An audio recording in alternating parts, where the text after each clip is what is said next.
And you're very welcome. This is The Beautiful Truth with Fintan Dunn. Thanks for joining me. Good to be here with you. It's all over for Julian Assange, it seems, as he's dragged from the Ecuadorian embassy into a British prison and awaiting extradition to the United States. All is not lost, however, because if he can hang out in the appeals process and drag it out until there's an election, there's every chance that Jeremy Corbyn would prevent his extradition to the United States if he was Prime Minister of Britain. However, we're not looking at that particular case. We're here to take a look at reaction to it in the United States, particularly by Tucker Carlson and Jimmy Dore. Now, Jimmy is a jagoff comedian, as he describes himself, who has a garage show that's a hit on YouTube. He's a progressive leftist, and what has him puzzled is why it is that it's Tucker Carlson who's telling the closest thing to the truth on US network television. Here we go. Number of things he said over the years that we disagree with quite a lot. But just so it's clear, whatever his sins, Assange did not steal documents from the United States government. He did not hack the DNC servers. He didn't break into John Podesta's Gmail account. There is no proof that he is working for the Russian government or ever has worked for the Russian government. Assange has never been charged with any of that and wasn't today, no matter what they tell you. If you're upset about the theft of classified documents from the U.S. government, and there is reason to be, we already know who did that. A 22-year-old Army private named Bradley Manning, now called Chelsea Manning. So let me just stop it for a second and say, so he's already laid out the case. Julian Assange didn't do anything illegal. How is it that he knows this? How is it that he can kick off his coverage of this story by proclaiming to his audience at Fox News? Fox News viewers are now hearing that Julian Assange did nothing illegal. And that's very puzzling for Jimmy. But hey, Jimmy, it gets worse. However, notice what Tucker Carlson did slip by you, that actually the theft of US military secrets was a terrible thing. And in fact, if there had been evidence that linked Assange to it, he'd take Assange and throw away the key, would Tucker. So, it's not all positive spin here, but it gets worse. Here's Tucker laying out what actually the goods are on Assange, or aren't. So what's going on here? A couple of things. First, Julian Assange embarrassed virtually everyone in power in Washington. He published documents that undermined the official story on the Iraq War and Afghanistan. He got Debbie Wasserman Schultz fired from the DNC. He humiliated Hillary Clinton by showing that the Democratic primaries were in fact rigged. Pretty much everyone in Washington has reason to hate Julian Assange. Rather than just admit that straightforwardly, he made us look like buffoons, so now we're sending him to prison. Instead, they're denouncing him as, you guessed it, a Russian agent. So Julian Assange scoops the entire news media time and time again, and instead of them saying, hey, he makes everybody look like idiots, he does our jobs better than us, and he exposes the powerful who we are lapdogs to, and that's why everybody hates him. That's what he just said. Why is he allowed to tell this truth? I have no idea why he's allowed to tell this truth on Fox News. But guess what? Fox News viewers are getting more truth about Julian Assange than Chris Hayes viewers. Doesn't that make you pissed off? Because it should. People love to hate on Tucker Carlson. He is right now informing his viewers better than everybody else about Julian Assange. Isn't that weird? It is weird. It is weird. So why is he allowed to do this? That's my question. But and the bigger thing is, if he's getting it right and I'm getting it right, that means everyone else knows it too. And they're just pretending to be stupid because telling the truth takes courage and it'll lose you a lot of friends. You're getting close to it there, Jimmy. All right, you're getting close to it there. Why is he being allowed to tell the truth? And if he can see it and you can see it and I can see it, that means everyone can see it. They're just pretending not to see it. Exactly. But this isn't the first time you've been there with Tucker. Jimmy, remember Syria? Some of the dead, of course, would be American servicemen. A new war would cost us tens of billions of dollars, maybe hundreds of billions. Would it make America safer? Would it make the region more stable? Well, let's see. How exactly did regime change work in Iraq and Libya?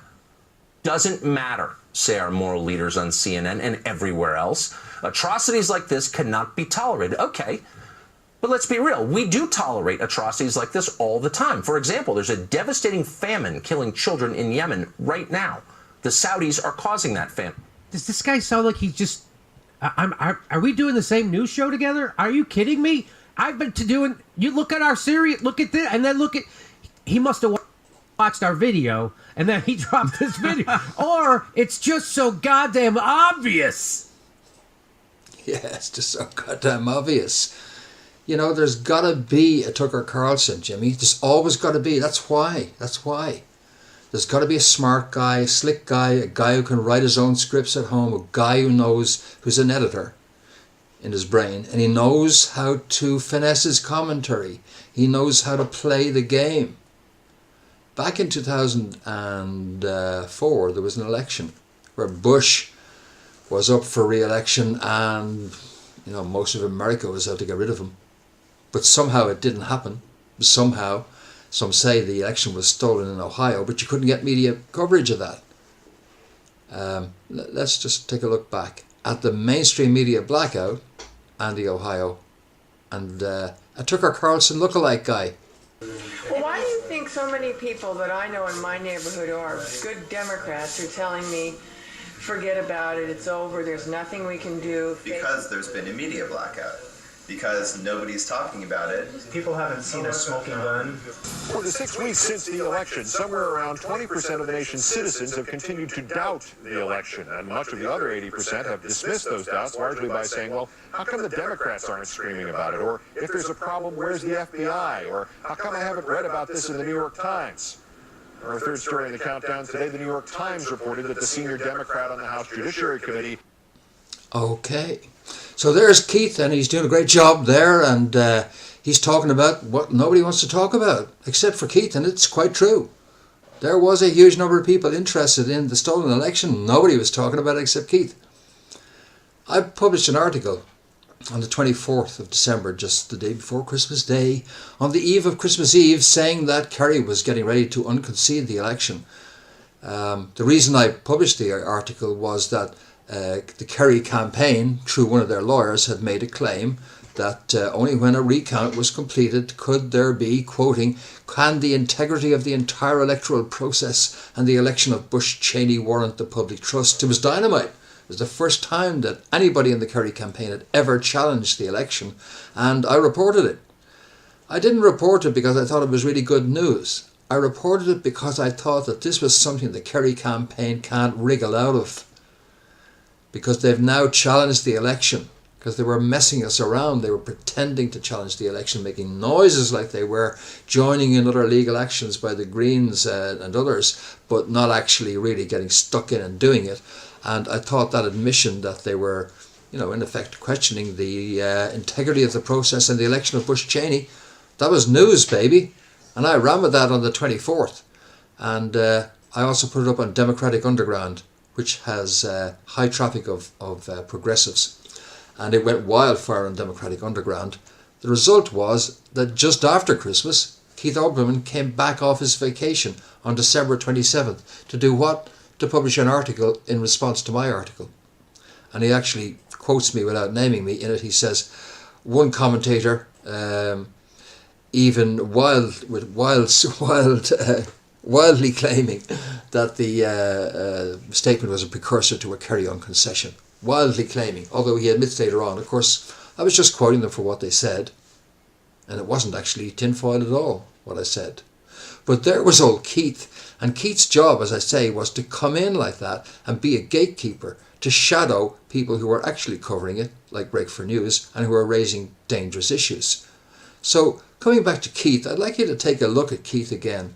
And when you're looking at Keith, as we go through this here now, when you're looking at Keith here, I'd like you to think Tucker Carlson. I'd like you to look at the pacing, the intonation, the cadence in the voice, the stance of intellectual distance and impartiality, the overall tone.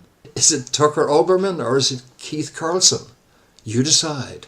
20% of the nation's citizens have continued to doubt the election, and much of the other 80% have dismissed those doubts, largely by saying, well, how come the Democrats aren't screaming about it? Or if there's a problem, where's the FBI? Or how come I haven't read about this in the New York Times? Should we drop tomahawks on Riyadh in response?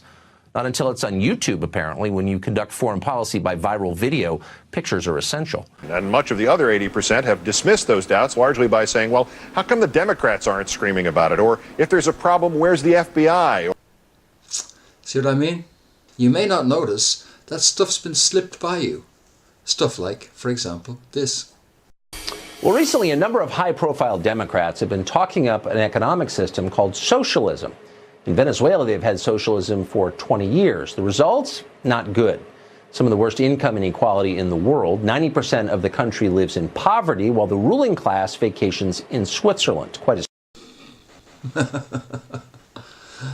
But you see, the ruling class in Venezuela is not socialist.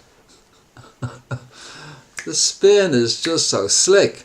The ruling class is white like Tucker. The ruling class in Venezuela is the whites.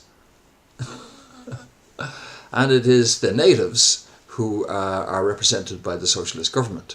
That's why there's always a Tucker Carlson kind of guy, and that's why sometimes they drop a few pigeon droppings of truth amidst the sheer bullshit stream that they put out on a daily basis. But when you're putting out 240 hours of programming a year and you put, say, 7 to 10 minutes of actual truth into those 240 hours, that doesn't compute.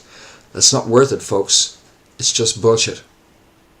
You'll get more truth with the likes of Jimmy or breakfornews.com. That's it for now. I'll be back with more very soon. Hope you join me for that. Until then, this has been Fintan Dunn reporting.